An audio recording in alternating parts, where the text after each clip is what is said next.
گۆلەمەیەکێکە لەو 64 گوندەی باوڵی جێگەری سەرۆکی حکوومەتی هەرێم کارەبای نیشتیمانی پێگەێنرا.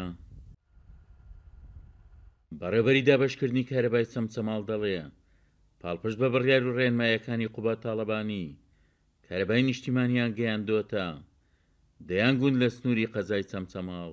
یارە لەسەر ڕاستبادەی بەڕێز جێگری سەرۆکی حکوومەت ئێمە بەردەوام گرنگی زۆر بەگەیاندنی کارەبادین بۆ گوندەکان خاصن گوندەکانی ناوچەی قادرکەرەم و جەباری کە ناوچەیەکن خاوەنی قوربانیەکی زۆر و خاوەنی زۆرترین کە سوکاری ئەنفالکراون.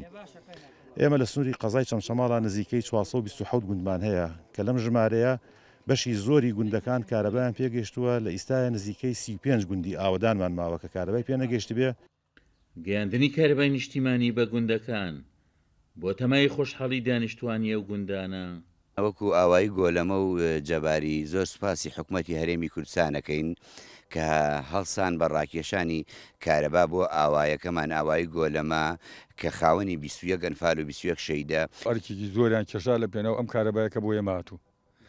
ئێستا ئێمە حازرن 4-5 ماڵین بەڵام زۆریش وعدیاندا و بێنەوە بۆ گوندەکە لەبەرەوە ئێمە پێش ئەم کارەبایە یعنی لە ساڵانی داهاتووە 25 ماڵ خۆتەی بینی گشتی ماڵە چۆڵە بەس لەبەر بێ کارەبای ڕۆینەوە. ئەم گوندەی ئێمە لە پێش ئەنفالەوە لە سەردەمی ڕژێمی بەعس تاکو ئێستا شتیوای بەخۆیەوە نەبینیوە.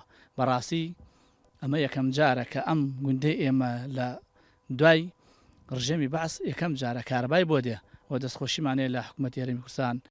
قایمقامی چەمچەماڵ دەڵێ لە سنووری چەمچەماڵ 440 گوندیان هەیە پێویستی بەوەی حکوومەتی هەرێم ئاوڕی زیاتریان لێ بداتەوە. گوندەکانی سنووری قەزای چەمچەماڵ 440 گوندە و هەمویان پێویستیان بە خزمەت گوزاریە.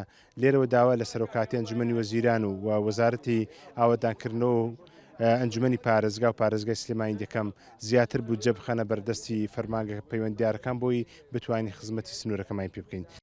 گەیاندنی کارەبای نیشتیمانی بۆ جاری یەکەم بۆ گوندە دوورە دەستانە دەبێتە هەندەرێک بۆ گەڕانەوەی گوندنشینان بۆ گوندەکانیان. عومەر غەریب، کورسات نیوز، ناحیی قادرکەرەم.